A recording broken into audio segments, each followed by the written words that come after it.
সে পাথরের উপর বসেছিল। মেয়েটি মাটির উপর বসে একটি হাত হাসানের এক উরুর উপর রাখল, আরেক উরুর উপর রাখল তার চিবুক। মাথায় ছিল তার একটি কালো ওড়নি, কালো ওড়নার আবৃত আর শুভ্র লালাভ চেহারা এবং এক গালের উপর ঢেউয়ের মতো আছড়ে পড়া কয়েকটি চুল। মনে হচ্ছিল রেশমের উপর সোনার তার দিয়ে ঢেউ খেলানো কারুকাজ। হাসানের মতো এমন সুপুরুষ ইচ্ছে করলে তখনই মেয়েকে তার পদসেবায় নিয়ে নিতে পারত। তোমার নাম তো জানা হলো না, হাসান বলল। ফারাহ, পুরো নাম ফারহাদ। ঘরে সবাই ফারহাদ বলে, আমার বান্ধবীরা তাকে ফারহি বলে। তুমিও আমাকে ফারহি বলে ডাকো, আমার ভালো লাগবে। আচ্ছা, একটা কথা জবাব দাও, এমন কি আমার মধ্যে দেখলে যে তুমি বিত্তবান দুই জায়গিরদারকে ঠকিয়ে আমার কাছে এসেছ? এটা আমার মনের ব্যাপার। জায়গিরদাররা আমার বাবাকে অনেক অর্থ সম্পদের লোভ দেখিয়েছিল, কিন্তু আমার বাবা রাখালি করে বেড়ালেও তিনি প্রচণ্ড ব্যক্তিত্ব বোধসম্পন্ন লোক। তাছাড়া আমার বাবা ইমামের সঙ্গে আগে কথা বলেছেন। ইমাম আবার কে? যিনি আমার গুরু তিনিই আমাদের ইমাম, নেতা আব্দুল মালিক ইবনে আতাশ। তিনি বাবাকে বলেছিলেন, এই মেয়েকে নষ্ট করো না, সম্পদের চাকচিক্যে অন্ধ হয়ে বড় কোনো আমিরের হাতে একে তুলে দিও না। এই মেয়ের জীবনের পথ অন্য কিছু। আমি প্রায়ই ইমামের ঘরে যাই। তিনি আমাকে বলে দিয়েছেন, নিজের সতীত্ব সবসময় নিষ্কলুষ রাখবি, নিজের দেহ দিবি একমাত্র স্বামীকে। তোমাকে আমি আমার স্বামী বানাতে চাই। আমি জিজ্ঞেস করেছিলাম, আমার মধ্যে তুমি কি এমন দেখলে? আমি বলছিলাম, এটা আমার মনের কারবার। তোমার মধ্যে এমন পৌরুষ আছে যা আমাকে মুগ্ধ করেছে। আমি এত দীর্ঘ সময় সম্পূর্ণ বিবস্ত্র হয়ে তোমার সামনে বসে রইলাম, এর মধ্যে একবার আমার দিকে তাকালে না পর্যন্ত। ভাবাই যায় না। এর অর্থ হলো তুমি অসামান্য এক পুরুষ, যে হৃদয়ের প্রেম হৃদয় দিয়ে বোঝে। এক নিষ্পাপ এবং এক রাখালের মেয়ে ফারহি। সে কোনো শিক্ষিত বা দর্শন জানা মেয়ে নয়, যে খুঁটিয়ে খুঁটিয়ে যাচাই করে দেখবে হাসানের কাছে কেন সে নিজেকে তুলে দিল। সে তার ভালোবাসা, মুগ্ধতা এমন সরল বিশ্বাসে নির্ভর ভাষায় হাসানের কাছে ব্যক্ত করল। হাসান তার ভালোবাসার উত্তাপে গলে না গিয়ে পারল না। ফারহি, হাসান বলল, আমার মন তুমি কেড়ে নিয়েছ, কিন্তু আমি আমার গুরুর সম্মতি না নিয়ে তোমায় কোনো জবাব দিতে পারবো না। কাল এখানে আসবে? ফারহির চোখে আকুতি। আসা যাবে। ফারহি তৃপ্ত মুখে ফিরে গেল। রাতের প্রথম প্রহর। হাসান তার উস্তাদ ইবনে আতাশের কাছে বসে ফারহির সঙ্গে আজ যা ঘটল তার বিবরণ দিচ্ছিল, যেন কোনো সংবাদ পাঠক সংবাদ দিচ্ছে তার শ্রোতাকে। তোমার জীবনে এমন একটি মেয়েরই আসার কথা ছিল, ইবনে আতাশ বলল, কিন্তু এই মুহূর্তে তোমার বিয়ে হবে না। সে তোমাকে চায়, সবসময় চাইবে, ভীষণভাবে চাইবে। তাই উতলা হওয়ার দরকার নেই। ওর সামনে যদি ধন সম্পদের স্তূপ রাখা হয়, সে দু হাতে তা সরিয়ে দেবে। সারা জীবন তোমারই একার থাকবে সে। কিন্তু কোনো শাহী জায়গিরদার যদি তাকে অপহরণ করে নিয়ে যায়? না ইবনে আতাশ, কেউ তাকে ছুঁতেও পারবে না। আমি তার চারপাশে দেয়াল দাঁড় করিয়ে দিয়েছি। যত প্রভাবশালী আর ক্ষমতাধর হাকিমি আসুক না কেন, অসৎ উদ্দেশ্যে ফারহিকে যে ফাঁসাতে চাইবে সে উপর মুখ হয়ে মাটিতে ধসে যাবে। আমি তো মনে করেছিলাম আপনি আমার পরীক্ষা নিতে ওকে আমার কাছে পাঠিয়েছেন। হাসান বলল, না, আমার পক্ষ থেকে এটা কোনো পরীক্ষা ছিল না। কিন্তু মাথায় একটা কথা সবসময় মনে রেখো, সুন্দরী নারী পুরুষের জন্য সবসময় এক মহাপরীক্ষা। এই সবক তোমাকে দিয়েছি আগে। ফারহির মতো এমন মন পাগল করা সুন্দরী তোমার উপর তার মাদকীয় জাল বিস্তার করে তোমার দেহের ছালও তুলে নিতে পারবে। সামনে তোমাকে শেখাবো অন্যকে ফাঁসানোর জন্য ষড়যন্ত্রের জালে নারীদের দাবার গুটির মতো কি করে ব্যবহার করতে হয়। তাহলে কি আমি ফারহির সঙ্গে এখন মেলামেশা করতে পারবো? হ্যাঁ, তুমি এখন ওর সঙ্গে মিশতে পারবে। প্রেম বলো, ভালোবাসা বলো, এসবের দ্রবীভূত কথা তোমরা চালিয়ে যেতে পারবে। তোমার পরীক্ষা হয়ে যাবে। পাপ থেকে নিজের ক্লেশাগ্রহকেও কি তুমি বাঁচিয়ে রাখার যোগ্যতা অর্জন করেছো কি না? আমাকে কি পূত পবিত্র পুণ্যবান সাধক বানাতে যাচ্ছেন? না, এখন এ ধরনের প্রশ্ন মুখে এনো না। এখন আমি তোমার ভেতর বাহির মজবুত পাহাড়ের মতো দৃঢ় করে দিচ্ছি। এখন ঘরে চলে যাও। আবারও বলছি, কাউকে যেন বলো না আমি তোমাকে কি শেখাচ্ছি এবং কি দীক্ষা দিচ্ছি। আজ আর তোমার কোনো ক্লাস নেব না। কয়েকজন লোক আসছে। হাসান ইবনে আতাশের ঘর থেকে বের হচ্ছিল। দরজা দিয়ে 4 জন লোক হাবিলিতে প্রবেশ করল। ইবনে আতাশ এদেরই অপেক্ষা করছিল। এই কি সেই ছেলে যাকে আপনি তৈরি করছেন? এক লোক জিজ্ঞেস করল। আমরা ওকে বের হয়ে যেতে দেখলাম। হ্যাঁ, এই সেই ছেলে। আপনি কি মনে করেন সে আমাদের মিশন আর অভিযানের জন্য গড়ে উঠতে পারবে? সেই লোক জিজ্ঞেস করল। আমার পূর্ণ বিশ্বাস আছে, ইবনে আতাশ বলল। তোমাদেরকে আমি আগেও বলেছি, এই যুবক যার নাম হাসান ইবনে সবা, এর মধ্যে আমি এমন এক হিরণ্ময় প্রতিভার সর্বাগ্রাসী উন্মেষ দেখেছি যা তুলনাহীন, অতি দুর্লভ। খুব কম লোকের মধ্যেই এর আঁচ পাওয়া যায়।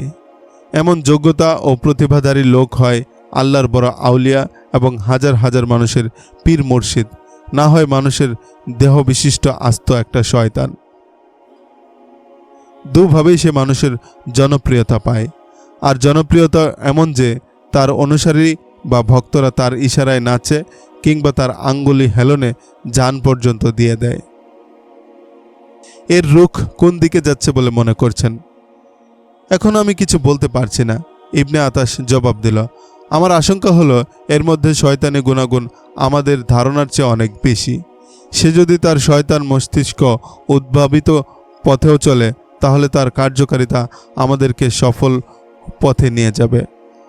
আমার কবজাতেই থাকবে সে। তাকে এখন আমি শয়তানি পথের আত্মিক শক্তিতে বলিয়ান করে তুলছি। আচ্ছা, আমাদের প্রচারের কাজকে আরও গতিশীল করা দরকার নয়? প্রচার তো হচ্ছেই, ইবনে আতাশ বলল, কিন্তু আমরা এ কাজ স্বাধীনভাবে করতে পারছি না।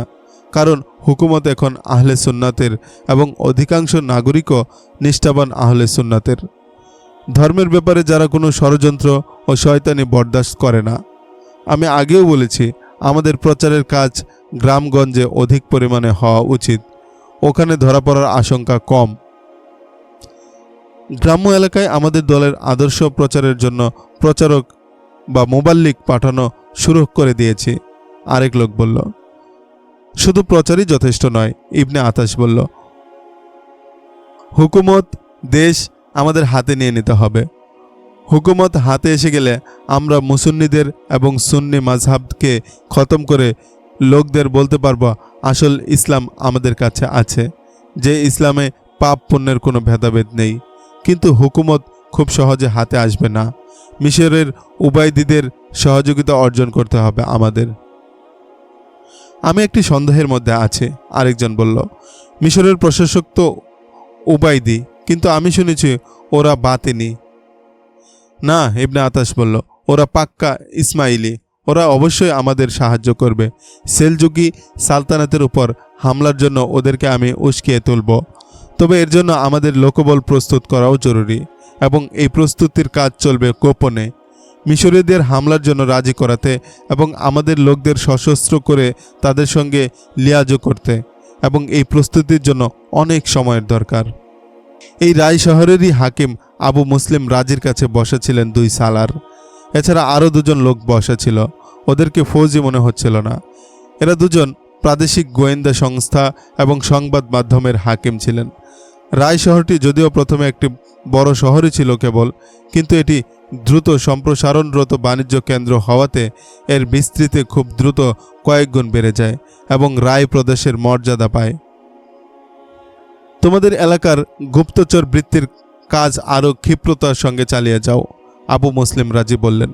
তোমাদের আমি মনে করিয়ে দিতে চাই, প্রাদেশিক আকারের এই শহর জয় করে ইরানি অগ্নি পূজারীদের চিরতরে কোমর ভেঙে দিয়েছিলেন বীর সাহাবী হজরত সাদ ইবনে ওয়াক্কাস রাদিয়াল্লাহু আনহু। কিসরা সাম্রাজ্যের সবাধারে শেষ পেরেক ঠুকে দেওয়া হয়েছিল এখানেই। ইসলামের প্রথম অভিযাত্রীরা এখানে ইসলামের অপ্রতিরোধ্য দ্যুতি ছড়িয়েছিলেন। তারপরও তারা এতই সাদামাটা ছিলেন যে তাদের পবিত্র কবরখানাও আজ কোনো চিহ্ন পাওয়া যায় না। কিন্তু আমাদের মনে রাখতে হবে, তাদের পবিত্র দেহ এখানেই দাফন করা আছে। তাদের আত্মার সদা জাগ্রত চোখ আমাদেরকে দেখছে এবং ব্যাকুল হচ্ছেন এই ভেবে যে রাসূল সাল্লাল্লাহু আলাইহি সাল্লামের উম্মতের আজ কি হলো যে তারা শত দলে বিভক্ত। বন্ধুরা আমার, আমি কোনো নতুন কথা বলছি না। সামান্য বুদ্ধির লোকেরাও এটা বুঝতে পারছে যে মুসলিম জাতির মধ্যে যখন ঐক্য ছিল, হাতে গোনা কয়েকজন মাত্র মুজাহিদ তদানীন্তন বিশ্বের বড় বড় দুই পরাশক্তি কায়সারে রোম এবং কিসরায়ে ফারেসকে টুকরো টুকরো করে দিয়েছিল। অথচ আজ সেই জাতি ফেরকাবাজিতে বিভক্ত হয়ে গৃহযুদ্ধের আশঙ্কায় কম্পিত। এর ফায়দা পাচ্ছে ইসলাম ও ইসলামী সাম্রাজ্যের শত্রুরা। মিশরের দিকে আমাদের সজাগ দৃষ্টি রাখতে হবে, এক গোয়েন্দা প্রধান বলেন। বলা হয় সেখানকার প্রশাসন ইসমাইলি, কিন্তু আমরা জানতে পেরেছি তাদের সম্পর্ক ফেরকায়ে বাতিনির সঙ্গে এবং তারা উপরে উপরে ইসমাইলিদের দুর্নাম করে। আশঙ্কার ব্যাপার হলো তারা ইসমাইলিদের ধোঁকায় পড়ে ওদের সঙ্গে হাত মিলিয়ে আমাদের উপর হামলা চালাতে পারে। হ্যাঁ, ঠিকই বলেছেন, আবু মুসলিম বললেন। আপনাদের প্রাপ্ত সকল গোয়েন্দা তথ্য আমার সামনেই রয়েছে। মিশরে আমাদের গোয়েন্দা বৃত্তির কার্যক্রম খুবই সক্রিয় রাখতে হবে এবং এখানে এই শহরের প্রতিটি ঘরের প্রত্যেক সদস্যের উপর নজর রাখতে হবে। ইসলামের একত্ববাদের শিক্ষাকে আমাদের সামনে রাখতে হবে আর পবিত্র কোরআনের এই বাণীকে আমাদের রাষ্ট্রীয় ভিত্তির মূল নীতি বানাতে হবে যে রাসূল সাল্লাল্লাহু আলাইহি সাল্লামের সমস্ত উম্মত একটি সুদৃঢ় দলের মতো। মুহাম্মদ সাল্লাল্লাহু আলাইহি সাল্লাম ছিলেন শেষ নবী, তার মাধ্যমে নবুয়তের ধারাবাহিকতা খতম হয়ে গিয়েছে। এসব ফেরকা বা দলের উদ্ভব ঘটেছে আরও পরে, এখনও ঘটছে এবং ঘটবে ভবিষ্যতেও। নবীগণ নয়, এসব বানিয়েছে মূর্খের দলেরা। আমরা যাদের অনুসরণ ধরতে চাচ্ছে তারা আসলে ইসলামের বিপক্ষের দল। আসল ইসলাম তো সেটাই যা আল্লাহ ও তার রাসূল সাল্লাল্লাহু আলাইহি সাল্লাম রেখে গিয়েছেন। এখানে যদি কারো ব্যাপারে টের পাওয়া যায় যে সে ফেরকাবাজির পালে হাওয়া দিচ্ছে, আমাকে খবর দিও, তাকে আমি যাবজ্জীবন কারাদণ্ড দেব। সময়ের সঙ্গে সঙ্গে পাল্লা দিয়ে আব্দুল মালিক ইবনে আতাশ হাসান ইবনে সাবাকে প্রশিক্ষণ দিয়ে যাচ্ছিল। হাসান দিন দিন দারুণ সুদর্শন যুবক হয়ে উঠছিল। শঠতা, ধূর্তমি আর প্রতারণায় তো আগেই 16 পূর্ণ করেছিল। ফারহির সঙ্গে তার প্রতিদিনই দেখা হয়। ইবনে আতাশ ফারহিকেও তার মতো করে গড়ে তুলছিল। এ কারণে ফারহি দিন দিন অসম্ভব সাহসী হয়ে উঠতে থাকে। তার পরিবারের সবাই তাকে আতাশের শিষ্য বনে গিয়েছিল। ফারহি তার প্রতিটি কথাই আকাশ থেকে অবতীর্ণ বাণী বলে মনে করত। ইবনে আতাশ তাকে অভয় দিচ্ছিল, তার জীবন সঙ্গী হাসানই হবে। আগে হাসানকে যে সবসময় একটা অনিশ্চিত ভয় তাড়া করত, সেটা অনেকটাই কেটে গিয়েছিল। ইবনে আতাশ তাকে আরও কয়েকবার গভীর রাতে কবরস্থানে পাঠিয়েছিল। প্রতিবারই হাসানকে মৃতের বিভিন্ন অংশের হাড় ইত্যাদি আনতে হতো বা কবরস্থানে বসে শয়তানের নাম মনে করে ধ্যানমগ্ন থাকতে হতো। এক রাতে হাসান দুটি পুরনো কবরের সামনে বসে কোনো মন্ত্র জপছিল। সে রাতের আকাশও ছিল চন্দ্রাকলিত। সে তার জপে ধ্যানে নিবিষ্ট ছিল। তার কাছ থেকে ফুসফুস আওয়াজ উঠল। সে তার সমস্ত ধ্যান মন এক জায়গায় কেন্দ্রীভূত করে পার্থিব সকল বন্ধন থেকে মুক্ত হয়ে যাওয়ার ব্যাপারে এমন দক্ষতা অর্জন করেছিল যে সে এই আওয়াজ শুনতেই পেল না। দু চোখ তার তখনও বন্ধ ছিল। মন্ত্র জপের নিয়ম অনুযায়ী সে তার মুখ খুলল এবং চমকে উঠল। তার 2 পা দূরে এক কাল নাগ ফনা তুলে ফুসফুস করছিল। তার গুরু বলে দিয়েছিল কবরস্থানে সাপ বিচ্ছু থাকা স্বাভাবিক। কখনো সাপের সামনে পড়লে নড়াচড়া একেবারে বন্ধ করে নিথর হয়ে যেতে হবে। এতে সাপ মনে করবে এটা প্রাণহীন কোনো জিনিস। এর থেকে তার বিপদের কোনো আশঙ্কা নেই, সাপ চলে যাবে। হাসান নাগটি দেখে পাথর মেরে তাড়ানোর চিন্তাটি ঝেড়ে ফেলে দিল। পাথর হয়ে বসে রইল। একটি আঙ্গুলও নড়ল না। নাগ তার দিকে তাকিয়ে রইল এবং তার ফনা প্রচণ্ড রাগে দুদিকে দোলাতে লাগল। হাসান কোষমুক্ত তলোয়ারটি তার সামনে মাটিতে পুঁতে রেখেছিল। তলোয়ারের দিকে সে হাত বাড়ালো না। ভয় তাকে কাবু করতে চাচ্ছিল, কিন্তু সে বেহুশ না হয়ে সজাগ সতর্ক থাকল। নাগ একটু আগে বাড়ল। হাসানের জন্য নিজেকে সামলে রাখা অসম্ভব হয়ে পড়ল। তার জন্য দুটি পথই খোলা ছিল। একটা হলো উঠে ঝেড়ে দৌড় দেওয়া, আর না হয় এক ঝটকায় পুঁতে রাখা তলোয়ারটি নিয়ে সবেগে সাপের উপর তা চালিয়ে দেওয়া। তার এই চিন্তা শেষ হওয়ার আগে সাপ ফনা লুটিয়ে পেছন ফিরে চলে গেল। হাসান তার কাজ শেষ করে নির্ভয়ে ঘরের দিকে পা বাড়াল। পরদিন সকালে হাসান ইবনে আতাসের কাছে গিয়ে জানালো কবরস্থানের বিশেষ আমল পূর্ণ হয়ে গেছে। তারপর গতকালের দেখা কালনাগের কথা জানালো। সাপ কিভাবে ফনা তুলে রেখেছিল, কি করেছিল এবং কেমন করে ফিরে গিয়েছিল সব জানালো ইবনে আতাসকে। সাপ সাপকে পারতপক্ষে দংশন করে না। ইবনে আতাস বলল, আমার কথা বুঝতে চেষ্টা করো।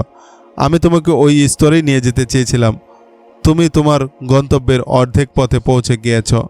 এখন বাকি পথ অন্য কেউ দেখিয়ে নিয়ে যাবে। আমার উস্তাদি এখানেই শেষ। তাহলে কি অন্য কোনো গুরুর খোঁজে আমাকে যেতে হবে? হাসান জিজ্ঞেস করল। নাকি আপনি আমাকে কারো কাছে পাঠাবেন? এই প্রশ্নের উত্তর তুমি স্বপ্নে পাবে, ইবনে আতাস জবাব দিল। গতরাতে যে আমলটি তোমার দ্বারা করিয়েছি সেটা সাধারণ কোনো আমল নয়। কালনাগের ফনা তুলে আসা এবং সবল না দিয়ে বা দংশন না করে চলে যাওয়া এই আমলের সফলতার প্রমাণ। যদি তুমি পালিয়ে আসতে বা সাপটি দংশন করে বসত, তাহলে এর অর্থ হতো এটাই যে তোমার সাধনার প্রক্রিয়া সঠিক হয়নি বা অন্য কোনো কারণে তা ব্যর্থ হয়েছে। 5-7 দিনের মধ্যেই স্বপ্নে তুমি একটা কিছু দেখবে এবং সেটা হবে একটা রাস্তার চিত্র, যা অত্যন্ত বিপদসংকুল হতে পারে, আবার বিপদমুক্ত সহজও হতে পারে। আমার প্রার্থনা থাকবে তুমি যেন বিপদসংকুল পথের চিত্র দেখতে পাও। দুঃখ কষ্ট সয়েই সুখের নাগাল পেতে হয়। মানুষ যদি অনায়াসেই সম্পদের মালিক বনে যেত, তাহলে সে বিকৃত মস্তিষ্ক হয়ে মারা পড়ত। রক্ত ঘাম ছড়িয়ে অবিরাম পরিশ্রম করে হাড়গোড় চূর্ণ করে এবং একটি একটি পয়সা জমিয়ে যে সম্পদ গড়ে তোলে, মানুষ তা যত্ন করে ধরে রাখতে পারে। গোলাপ যদি কাঁটাবৃত না হতো, তাহলে ফুলের আর কি দাম থাকত? গতরাতের সাধনার প্রভাব তোমার মন মস্তিষ্কে এমন আলোড়ন তুলে গেছে যে এ কারণে একটি স্বপ্ন দেখবে তুমি। কোথাও তুমি যেতে থাকবে। রাস্তাটির চিত্র মাথায় ভালো করে গেঁথে নিও।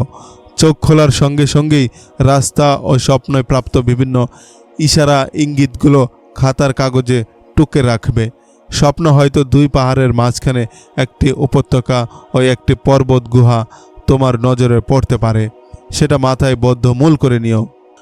মান্যবর উস্তাদ, এটা কি কোনো খোদাই ইঙ্গিত হবে?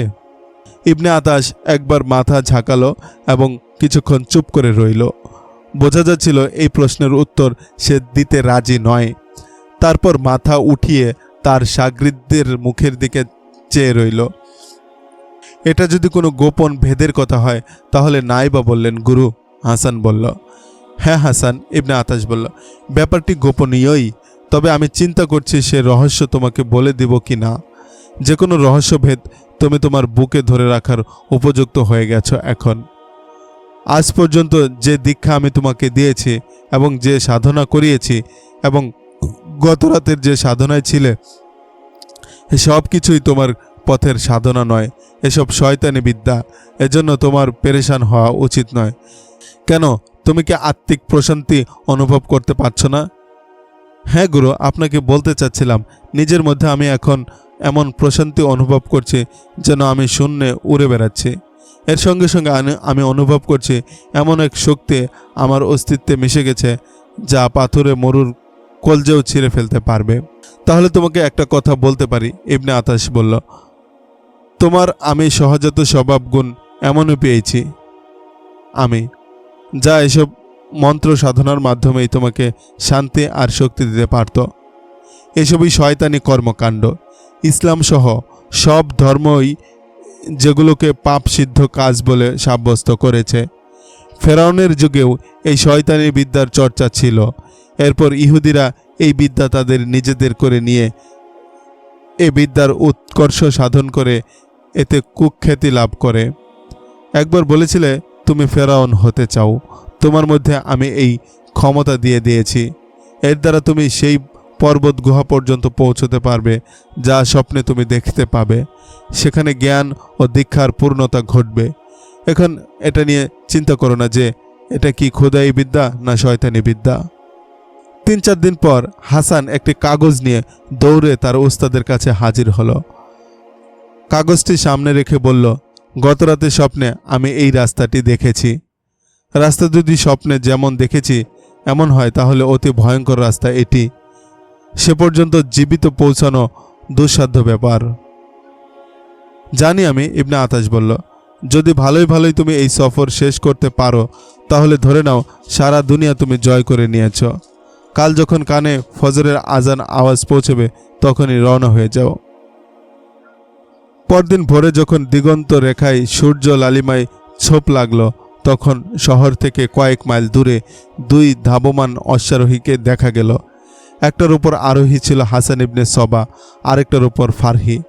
গতকাল ইবনে আতাশের কাছ থেকে ফিরে এসে যখন সে ফারহির কাছে গেল তখন ফারহিকে তার সফরের কথা সব খুলে বলল। ফারহি শুনতেই জিদ ধরল সেও সঙ্গে যাবে। হাসান তাকে বাধা দেওয়ার জন্য অনেক কিছু বলল, কিন্তু ফারহি কোনো কথাই শুনতে প্রস্তুত ছিল না। সে তার পিছু পাগলের মতো লেগে রইল। আমার জীবনের নিয়তি তো তোমার সঙ্গে বাধা হয়ে গেছে, ফারহি বলল। আমি এখানে রয়ে গেলে কোনো জায়গিরদার বা আমির ওজিরের হাতে বিক্রি হয়ে যাব। ইমাম আব্দুল মালিক আর কয়েকদিন আমাকে আগলে রাখবেন। তুমি যে সফরে যাচ্ছ তা যে অতি ভয়ঙ্কর এত কোনো সন্দেহ নেই। জীবিত ফিরতে পারবে কিনা তা কে জানে। আমার বাঁচা মরা তো তোমার সঙ্গেই। তুমি যদি সঙ্গে করে আমাকে না নাও তোমার পেছন পেছন আমি অবশ্যই যাব। এই শহরে থাকবো না আর আমি। বাধ্য হয়ে হাসানকে ফারহির কথা মানতেই হলো। হাসান তো তার ঘরের লোকদের বলে কয়ে বের হলো। তার বাপ নিজেই ইবনে আতাশের শিষ্য বানিয়েছে তাকে। কিন্তু ফারহি তার ঘরের লোকদের কিছু না বলেই বের হয়ে এলো। ঘরের সবাই যখন গভীর ঘুমে আচ্ছন্ন তখনই সে চুপি চুপি ঘর থেকে বের হয়ে এলো। ঘোড়াটি তার ভাইয়ের। আধার থাকতে থাকতেই সে ঘর থেকে বেরিয়েছিল। সে যেমন সুন্দরী ছিল এর চেয়ে কয়েক গুণ বেশি সাহসী। শহর থেকে হাসান আধা ক্রোশ যেতে না যেতেই ফারহি তার সাথে গিয়ে মিলিত হলো। স্বপ্নের সূক্ষ্ম প্রতিটি দৃশ্যই হাসানের মনে গেঁথে গিয়েছিল। অবশ্য চিত্রলেখা কাগজটাও সঙ্গে ছিল। পথ যদি সোজা হতো ততক্ষণে ওরা আরও অনেক দূর চলে যেত। কিন্তু তাদের গন্তব্য পথে নিয়মিত কোনো রাস্তা ছিল না। কোথাও জঙ্গলের রাস্তা, কোথাও বনজার এলাকা, আবার কোথাও পাথরে কঠিন ভূমির উপর দিয়ে তাদের এগোতে হচ্ছিল। কয়েক মাইল যাওয়ার পর অগভীর একটি নদী পার হতে হলো তাদেরকে। এর উপর দিয়ে ঘোড়া সহজে পার হয়ে গেল। কিন্তু আর একটু এগোতেই খরস্রোত গভীর একটি নদীপথ আগলে দাঁড়ালো। হাসান স্বপ্নের চিত্ররেখা কাগজটি উঁচু করে ধরে ঘোড়া নদীতে নামিয়ে দিল। তীব্র স্রোত ঘোড়াটিকে নিজেদের পথে যেতে দিল না, ভাসিয়ে তাদের পথ থেকে বেশ অনেকটা দূরে নিয়ে ফেলল। হাসান মনে করতে চেষ্টা করল স্বপ্নে যে নিশানা দেখেছে তা কোথায়। চিত্রিত কাগজেরও সাহায্য নিল। হাসানের এলাকাগুলো ছিল জনশূন্য প্রান্তর। উঁচু নিচু পাহাড়ি প্রান্তর ছিল তৃণলতা শূন্য। ওইগুলোর কোনোটা ছিল এবড়ো থেবড়ো, কোনোটা ছিল চ্যাপ্টা জমির মতো। কোথাও ভূমির রং ধূসর, কোথাও আবার কয়লার মতো কালো, যেন এবড়ো থেবড়ো পিচ ঢালা পথ। হাসান 2 তৃণশূন্য প্রান্তরের মাঝখান দিয়ে চলতে লাগলো। তার পেছনে ফারহি। পরস্পরে কথা না বলে পথের দিকেই তারা মনোযোগ স্থির রাখলো বেশি। একটু দূরে যাওয়ার পর একদিকে পথের মোড় পড়ল। হাসান যেদিকেই মোড় ঘুরতে চাইল তাকে বাম দিকে ঘুরতে হলো। এরপর থেকে কয়েক মুহূর্ত যেতে না যেতেই কখনো বাঁয়ে কখনো ডানে আঁকা বাঁকা এতগুলো মোড় ঘুরতে হলো যে সে ভুলেই গেল তার কোন দিকে যেতে হবে এবং এই ভুল ভাল গোলক ধাঁধায় কি করে ঢুকেছিল। সূর্য তার প্রাত্যহিক ভ্রমণ শেষে আপন জগতে ফিরে যাচ্ছিল। দিগন্ত রেখা থেকে তার দূরত্ব ছিল সামান্যই। হাসান বেশ দুশ্চিন্তায় পড়ে গেল। সন্ধ্যা হওয়ার আগেই তাকে সেখান থেকে বের হওয়ার কথা ছিল। ঘোড়ার গতি আরও বাড়িয়ে দিল ওরা। মনে হচ্ছে তোমার স্বপ্নে দেখা রাস্তা ভুলে গেছো তুমি, ফারহি দুশ্চিন্তার গলায় বলল। স্বপ্নেও আমি এ ধরনের ভুলভাল গোলকধাঁধায় ঘুরেছিলাম, হাসান বলল। পথ পেয়ে যাব। জনশূন্য প্রান্তরের গোলকধাঁধায় ঘুরতে ঘুরতে এমন একটি প্রান্তর দৃশ্যমান হলো যা উপর থেকে সামনের দিকে নোয়ানো ছিল। এটা ছিল প্রকৃতির অপূর্ব সৃষ্টিশৈলী। স্তম্ভবিহীন প্রকৃতির বিশাল এক অলিন্দ মনে হচ্ছিল। সেখানে পৌঁছে হাসান ঘোড়া থামিয়ে ফারহিকে বলল, কিছুক্ষণ জিরিয়ে নাও। ঘোড়া থেকে নেমে স্তম্ভবিহীন সেই বারান্দার নিচে বসে গেল। ওপর দিকে তাকিয়ে মনে হচ্ছিল কংক্রিটের ছাদের নিচে বসে আছে ওরা। এটা কোনো গুহা ছিল না। প্রান্তরটি ভেতর থেকে প্রসারিত হয়ে ছাদযুক্ত ছোট খাদের মতো হয়ে গিয়েছিল। এর মেঝে জমিনের সমতল থেকে 1.5-2 গজ নিচে ছিল। হাসান বসে পড়লেও ফারহি এর ভেতরের এবং ঢালু পথের মতো নেমে যাওয়া খাদের নিচের দৃশ্য দেখতে লাগলো। এর ভেতরে ঢোকার মুখে সে বলেছিল, রাত কাটাতে হলে এখানেই কাটাতে হবে। হঠাৎ তার গলায় চিৎকার শোনা গেল। হাসান তাড়াতাড়ি উঠে ফারহির কাছে গিয়ে দাঁড়ালো, কিন্তু আশেপাশে কিছুই দেখতে পেল না। নিচে দেখো হাসান। হাসান নিচে তাকিয়ে দেখল মানুষের 2টি কঙ্কাল পড়ে আছে। তাদের জীবিতকালীন কাপড়গুলোর ছিন্ন ভিন্ন টুকরা এদিক ওদিক পড়ে আছে। হাড়গুলো শুকিয়ে কাঠ হয়ে গেছে। একটা কঙ্কাল নারীর আর একটা পুরুষের। নারী দেহের কঙ্কাল স্পষ্ট বোঝা যাচ্ছিল। তার খুপড়ি ঘেঁষে দেখা গেল গুচ্ছবিহীন লম্বা লম্বা কয়েকটা চুল। কবরে লাশ যেভাবে শোয়ানো থাকে, কঙ্কাল দুটি সে অবস্থায় ছিল না। হাসান লাফিয়ে নিচে নামল। পুরুষের কঙ্কালটির দিকে তাকিয়ে দেখল এর 2 পাঁজরের মাঝখানে একটি খঞ্জর গাঁথা। দেখা গেল খঞ্জরের আঘাতে পাঁজরের কিছু অংশ থেতলানো। 2 কঙ্কালের মাঝখানে পড়ে আছে একটি তলোয়ার। আল্লাহ জানেন এরা কে ছিল, ফারহি মন্তব্য করল। আমাদের মতোই কেউ হবে, হাসান বলল, কিন্তু এখানে অন্য কোনো ঘটনা ঘটেছে বলে মনে হচ্ছে। এই লোকটির বুকে হয়তো কেউ খঞ্জর মেরেছিল। হতে পারে মহিলাটাকে হত্যা করা হয়েছে ওই তলোয়ার দিয়ে। এটাও হতে পারে যে এরা আমাদের মতো এই গোলকধাঁধায় ফেসে গিয়েছিল, রাত এখানেই কাটাবে বলে রয়ে গিয়েছিল। আমার মনে হয় এরপর এরা ক্ষুধা তৃষ্ণায় মারা যায়। এদের কাছে পানিও ছিল না, থাকলে পানির মশক বা কোনো পাত্র ছিল না। হাসান, ফারহি বলল, আমি কখনো ভয় পাইনি, কিন্তু আমার মন এখন ভয়ে ছেয়ে যাচ্ছে। আসলে আমাদের এখানে আর বেশিক্ষণ থাকা ঠিক হবে না। তাহলে আমাদের এখান থেকে দ্রুত বেরিয়ে যাওয়া উচিত, হাসান বলল। উভয়ে ঘোড়ায় চড়ে 2 প্রান্তরের মাঝখানের রাস্তা দিয়ে চলতে শুরু করলো। এই পাহাড়ি রাস্তা তাদেরকে এমন জায়গায় নিয়ে গেল যেখানে প্রান্তরের পথ পেছনে সরে গিয়ে খোলা ময়দানের দিকে প্রশস্ত হচ্ছিল। 3 দিকের প্রান্তর ছিল একরকম এবং চতুর্দিকের প্রান্তরের মাঝখানে সামান্য রাস্তা বেরিয়ে এলো। আর হাসান ফারহি সে রাস্তায় ঘোড়া ওঠালো। 2 ঘোড়া চলছিল পাশাপাশি।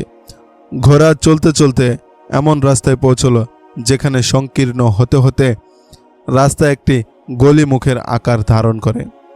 এদিকে এসে চলার মতো যথেষ্ট পরিসর থাকা সত্ত্বেও ঘোড়া দুটি নিচ থেকেই দাঁড়িয়ে গেল। ব্যাপার কি? ঘোড়াগুলো প্রথমে অস্থির হয়ে এদিক ওদিক ছুটতে চাইল, তারপর কাঁপতে শুরু করলো। তারা ঘোড়ার পেটে পা চালালো, লাগাম ধরে ঝাঁকি দিল, কিন্তু ঘোড়ার কাঁপুনি বন্ধ হলো না। সামনে না বেড়ে ও দুটো ধীরে ধীরে পিছু হটতে লাগলো। ওই যে দেখো ফারহি, ঘোড়া আর সামনে যাবে না। ফারহি চেঁচিয়ে উঠতে যাচ্ছিল। তার 7-8 গজ দূরে হাসান যেমন কবরস্থান দেখেছিল, তেমনি 2টি কালনাগ ফনা তুলে দাঁড়িয়ে আছে। ঘোড়ার স্বভাব হলো তার পিঠে আরোহী অবস্থায় যদি পথে সাপ বা হিংস্র কিছু দেখে তাহলে দাঁড়িয়ে পড়ে, ভয়ে কাঁপতে থাকে, আর আরোহী না থাকলে ঊর্ধ্বশ্বাসে ছুটতে থাকে। নাগ তীব্র বেগে ঘোড়ার দিকে ছুটতে শুরু করলো।